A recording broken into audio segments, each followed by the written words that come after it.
Ang The God of High School. Ito ang kwento ni Jin Mori, isang misteryosong estudyante na eksperto sa taekwondo, pero hindi siya matinding dahilan sa pakikipaglaban, at si Yumira, isang sword wielder na tagapagdala ng isang sinaunang tradisyon, sabay-sabay silang sumabak sa isang matinding tournament na lagpas pa sa karaniwang laban ng mga high schooler. Sa una, parang simp school. Nag-uumpisa ang kabanatang ito sa isang tahimik na paggagamot ni Lee Hyungdan kay Go Gamdu. Makikita natin ang isang karayom na ginagamit ni Lee Hyungdan para sa panggagamot.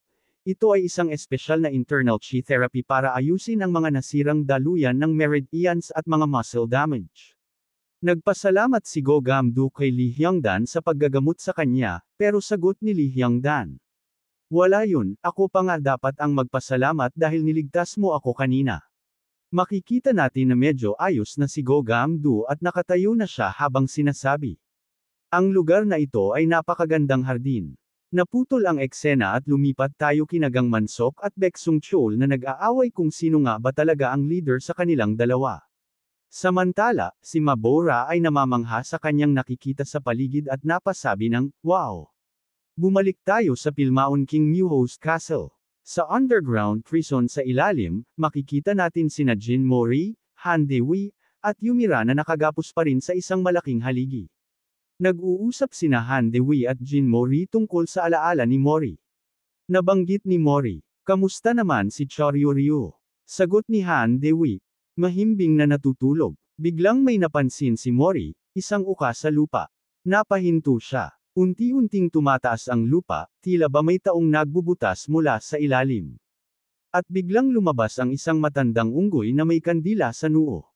Habang gulat na gulat ang tatlong bida, napasabi ang matandang unggoy, "Tama ako, ito yung lugar na yon." Kasunod nito, makikita natin ang isa pang matandang unggoy na nakasuot ng sundalong uniforme.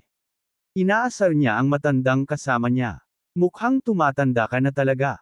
Sagot ng kasama, "Buti na lang natatandaan ko pa ang daan na ito hanggang ngayon. Dito kami nagtago nung sumiklab ang war dati." At naputol ang kanyang sinasabi.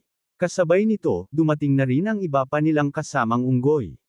Nag-aaway-aaway sila na parang mga bata, patungkol kung sino ba talaga ang pinakamatanda sa kanila. Pero napatigil silang lahat nang sumabat si Mori. "Anong ginagawa nyo?" Isa sa mga matatandang unggoy ang nagsalita.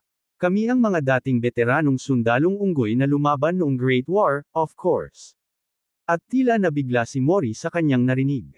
Ipinagpatuloy ng matandang unggoy ang pagsasalita. "Lumuhad sila ng pormal at humingi ng tulong sa ating mga bida upang iligtas ang Mount Huagua mula sa mga masasamang mages na sumasakop sa kanilang bayan." Naputol muli ang eksena, bumalik sa alaala ni Mori kung saan pinalilibutan sila ng sandamakmak na unggoy. Makikita natin ang Pilmaon King Muho's Castle na lumiwanag. Makikita rin natin ang mga unggoy na parang sunod sunyeon sa liwanag na nagmumula sa kastilyo. Tila puti ang kanilang mga mata, at para bang nahipnotis mo sila ng liwanag. Bumalik tayo sa usapan ni Mori. Nabanggit ni Yumira, "Yung kastilyo ang dahilan." Sagot ni Han Dewi, "Yung nasa itaas na parte, baka yun ang controller." Biglang sumabat ang tila scientist na unggoy. "Oo, tama ka. Nasa tuktok ng kastilyo ang controller." Nagulat si Mori. Nagbahagi ng karanasan ng isa sa mga unggoy.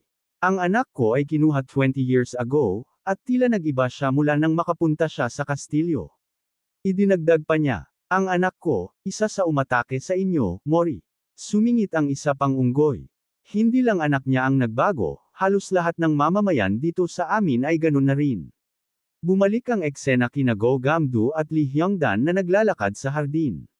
May tinuturo si Lee Hyungdan na puno, akala ni Go Gamdu ay mansanas ang bunga. Pero ito pala ay Agathidemon tree. Kita natin ang malawak na gubat na tila kinalbo, wala na halos natitirang Agathidemon tree na inaalagaan nila. Sina Gang Mansok, Baek Sung Chol, at Mabora ay nakatanaw rin sa kagubatan. Lumipat ang eksena sa mga kawal na unggoy na nag-eensayo sa palasyo. Pagkatapos, lumipat muli, makikita natin ang isang pulang baka, galit na galit sa mga mababagal magtrabaho na unggoy. Bumalik tayo sa mga matandang unggoy. Ikinwento nila na si King Muho ay nag-iba mula nang makilala niya ang mga masasamang mages. Makikita natin si King Muho na sumusuka ng dugo, tila naapektuhan sa matinding laban nila ni Mori. Habang iniisip niya ang sinabi ni Jin Mori na siya ang tunay na Monkey King, biglang naputol ang kanyang pag-iisip, may nagsalita mula sa isang kahon, isang itim na figure. Tila hindi maganda ang araw mo, anong problema? Tanong ng misteryosong figure. Galit na sagot ni King Muho. Walang problema. Maayos ang lahat rito. Pinaalalahanan siya ng figure. Huwag mong masyadong gamitin ang controller, baka makahalata sila. Sagot ni King Muho. Oo, hindi ko na uulitin. Pasensya na. Tila may hindi ka sinasabi sa akin, may nakapasok bang mga mages mula sa human realm? Tatlo sila, hindi ba? Nagulat si King Muho, paano niya nalaman yun? Binalaan siya ng misteryosong figure. Delikado ang mga taga-human realm. Mag-ingat kayo. Masyado silang mapanganib. Galit na sagot ni King Muho. Asahan mong agad kung sasabihin sa iyo kung may makita kaming taga-human realm. Mabutit nagkakaunawaan tayo, King Muho. Palm. Umalis ang misteryosong figure mula sa box.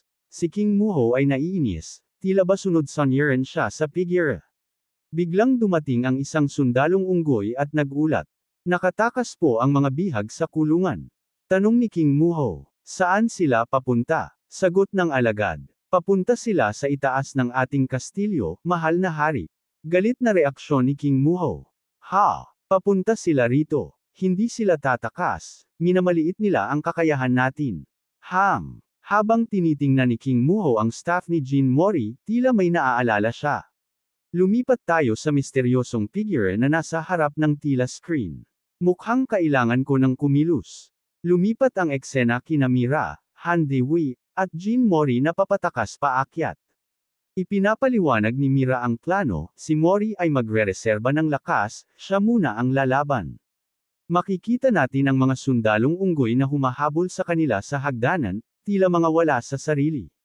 Habang nag-aalala si Mira na malapit na ang mga kalaban, bumaba ang matandang unggoy sa likuran niya at sinira agad ang daan para hindi sila masundan. Ako nang bahala sa mga ito. Magpatuloy kayo pataas upang sirain ang controller. Nakatitig si Mira sa matandang unggoy habang papaalis ito. Ang matandang karga-karga ni Han Dewi ay nagsabi, "Huwag kayong mag-alala sa kanya, kaya niya yan." Habang papalapit na ang mga sundalo sa matandang may kandila sa noo, sinabi niya, "Mga bata talaga ngayon." Makikita natin na naghahanda ng atake ang mga sundalong unggoy. Nagwa-warm up pa ang matanda. Sabi ng isang naka-army na unggoy. Siya ang tinatawag na ghost. Kaya kahit mga personal guard pa yan, basic lang sa kanya. Makikita natin na malapit na ang mga personal guard kay Ghost, pero bigla niyang inactivate ang Monkey King form. Sa isang iglap, sabay-sabay tumalsik at lumipad ang mga kalaban. Kita natin ang kamao ni Ghost, puro ugat at halatang batikan sa laban. Makikita natin na si Ghost ay tila naging multo sa kanyang tikas at lakas matapos ang atake. Bumalik tayo kina Mira at Han Dewi. Ang naka-army na unggoy ay nagrereklamo. Ang sakit ng likod ko. At dito na nagtatapos ang chapter 128.